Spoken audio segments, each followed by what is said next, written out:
Olá, como viver diante de uma situação mundial ou uma situação regional muito difícil, muito caótica? Como passar por uma situação dessas e se manter positivo, se manter atento a atitudes melhores para se salvar, se preservar? Como fazer isso? Mesmo na nossa vida individualmente, nós passamos por situações, muitas vezes, que nos deixam um pouco desesperados, preocupados, ansiosos. Me lembro de uma senhora que contou de uma experiência que ela teve, que ela foi passar por uma cirurgia na perna, era uma cirurgia importante, e ela estava muito preocupada com esta cirurgia. Ela foi internada e ela foi sentindo já um certo conforto quando algumas pessoas de fé, conhecidas dela, disseram que iriam estar orando por ela. Isso já trouxe a ela um pouco mais de conforto, mas ela queria perceber, sentir, estar consciente da presença de Deus, do conforto, da realidade de Deus na vida dela, já que ela estava tão preocupada com aquela situação. E lá no hospital ela recebeu a visita de um pastor, de um capelão, que orou com ela, deu a ela a ceia do Senhor, e ela já se sentiu alimentada espiritualmente com este ritual, com esta visita dessa pessoa que lhe trouxe também um pouco de refrigério através da palavra de Deus.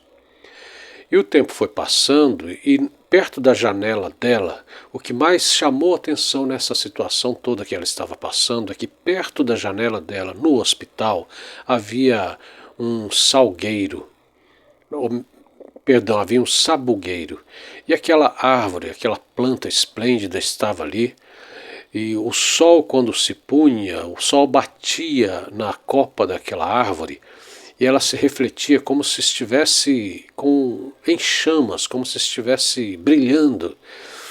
E à noite os holofotes do hospital se ligavam e batiam refletiam também nas folhas daquele sabugueiro, e ele parecia que também estava com uma aura brilhante. Então ela se lembrou, fatalmente ela acabou se lembrando do texto bíblico que fala da sarça ardente, com a qual Moisés, o profeta, lá no Antigo Testamento, se deparou quando pela primeira vez ele teve a experiência com a manifestação do Eterno diante dele.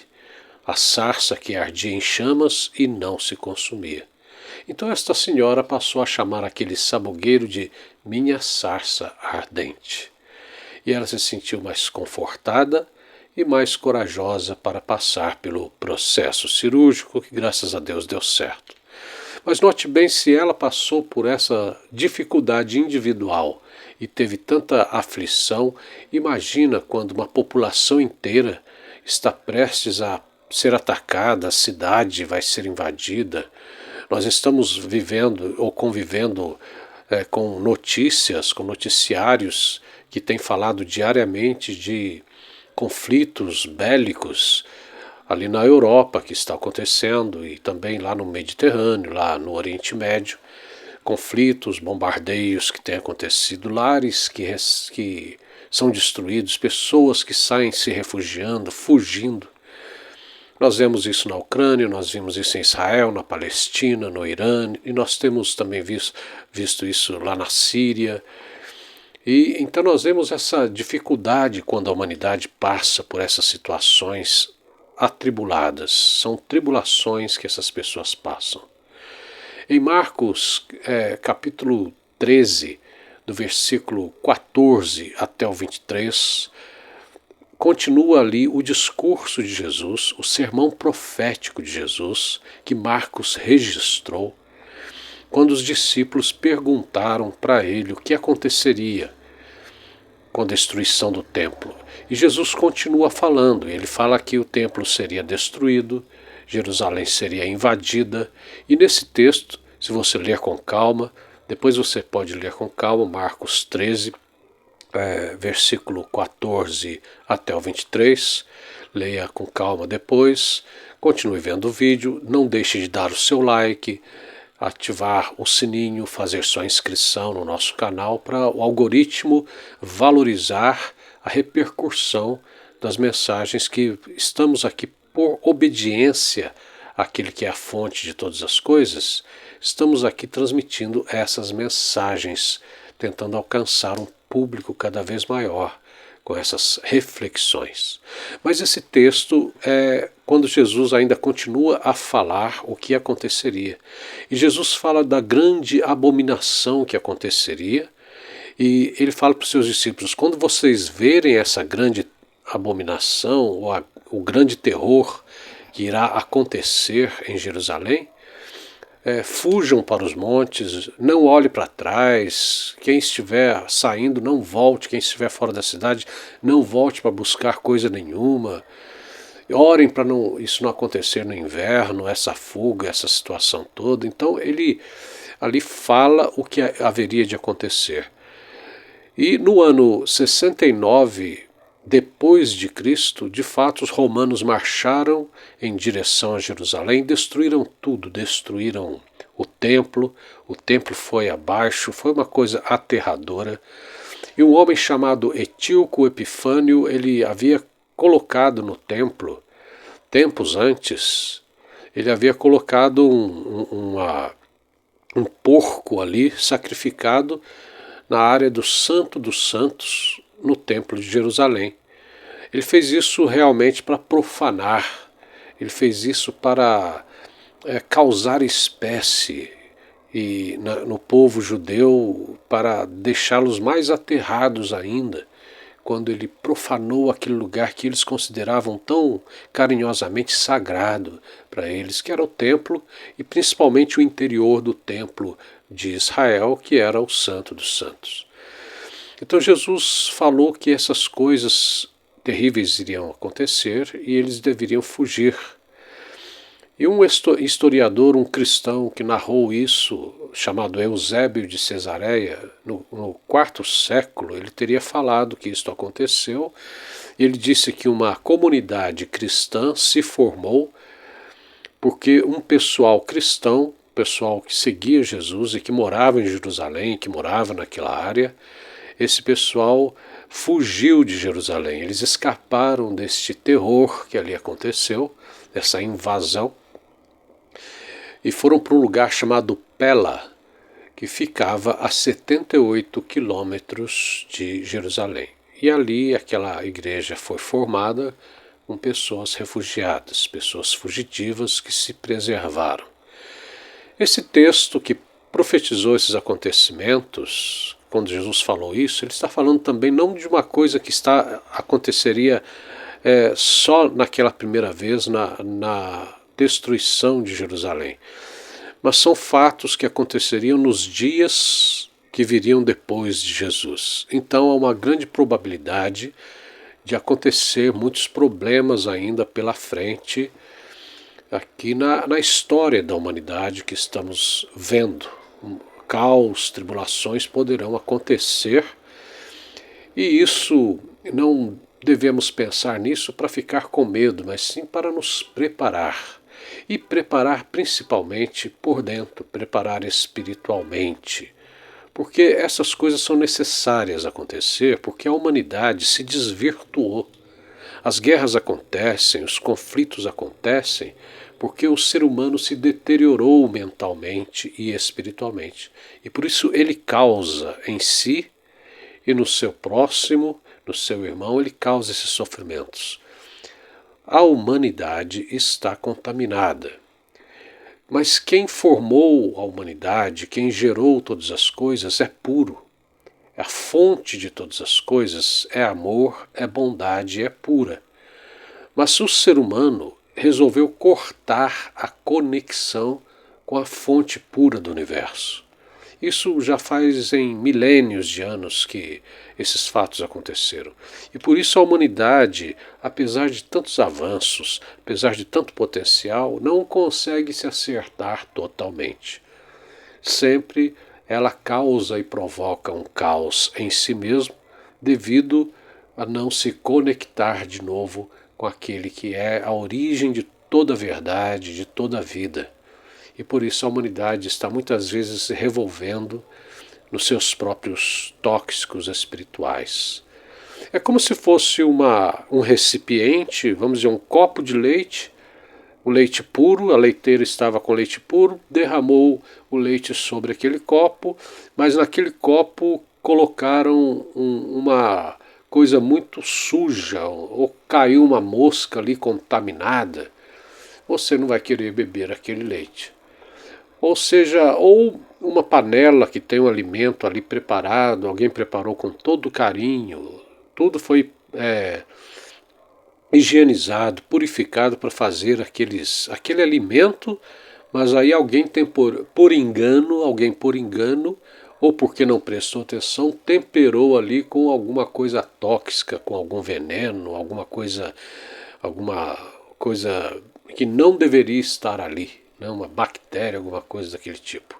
Estou citando esses exemplos que podem até parecer um pouco repugnantes, para mostrar a você a que ponto a humanidade chegou.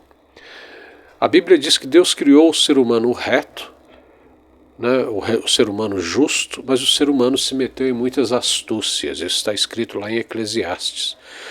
E essas astúcias gerou esses desvios, essas distorções. A humanidade toda está diante de uma grande distorção. E é por isso que esses cataclismas, essas catástrofes acontecem e nem sempre os seres humanos conseguem ou prever ou não conseguem superar essas coisas. Principalmente as catástrofes provocadas entre os próprios seres humanos, entre as próprias nações. Mas Jesus profetizou isso e falou para os seus discípulos: estejam vocês de sobreaviso. Estejam vocês preparados, porque já que o ser humano se contaminou e contaminou todas as coisas, Deus escolheu um povo para ele. É o que é chamado de os escolhidos. Ou seja, mesmo no meio desse caos, mesmo no meio de tantas distorções, ainda assim a bondade pura de todo o universo, que vem de cima do universo, veio até nós para, através do Filho dele, Jesus Cristo, veio até nós para separar, para atrair, para reunir aqueles que estão escolhidos desde antes da fundação do mundo, a um povo que Deus elegeu para ele.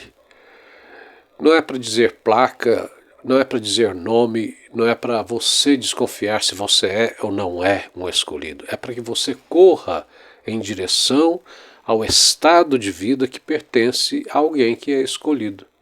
E que estado de vida é esse? É um estado de vida conectado com Deus. É um estado de vida voltado para o Senhor Jesus Cristo, o Filho de Deus, o maior representante da realidade restauradora que já esteve sobre a face da terra, que é Jesus Cristo. Você precisa colocar sua vida debaixo da liderança de Jesus. Assim como a família de Noé se colocou debaixo da liderança de Noé e construíram uma arca. E assim como aquele pessoal entrou na arca de Noé e se preservou da grande destruição da época, assim nós temos que entrar em Jesus. Nós temos que entrar dentro do plano de Deus, que Deus preparou para resgatar as pessoas, que é estar em Jesus. Esse é o estado de ser um escolhido. É estar em Jesus, é estar no caminho de Cristo. Cristo é o caminho, é a verdade e é a vida. Mas ele fala que os seus discípulos iam passar por essas tribulações, que deveriam tomar cuidado, deveriam estar de sobreaviso. E a semelhança desta senhora que eu falei, que passou por uma cirurgia e ela estava ansiosa, amedrontada, mas foi se confortando com as intervenções, com as orações, com a presença daquele capelão, com a visão, aquela planta, aquela árvore que estava ali, aquela natureza esplendorosa perto do seu apartamento no hospital. Assim como ela teve esses insights porque confiou em Deus, porque orou, porque pediu misericórdia, assim também você pode escapar do medo, da angústia, de ver um mundo em caos, de ver até o próprio país que parece estar caminhando para uma situação econômica difícil, por causa de decisões econômicas equivocadas que tomam sem perguntar para a população, né? Tomam às vezes por motivos até mesmo combinados entre si, né? Mas nós precisamos confiar ainda que haverão intervenções a favor daqueles que confiam em Deus. Jesus fala nesse texto de Marcos, você examinar bem, ele fala que por causa dos escolhidos, aquela pressão toda ia ser abreviada, os tempos seriam abreviados por causa do povo escolhido.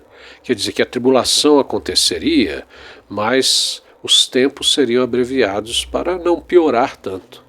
Então, mesmo no meio da justiça, mesmo no meio da correção, a eternidade se lembra da sua própria misericórdia e acaba tomando providências para que as coisas se amenizem.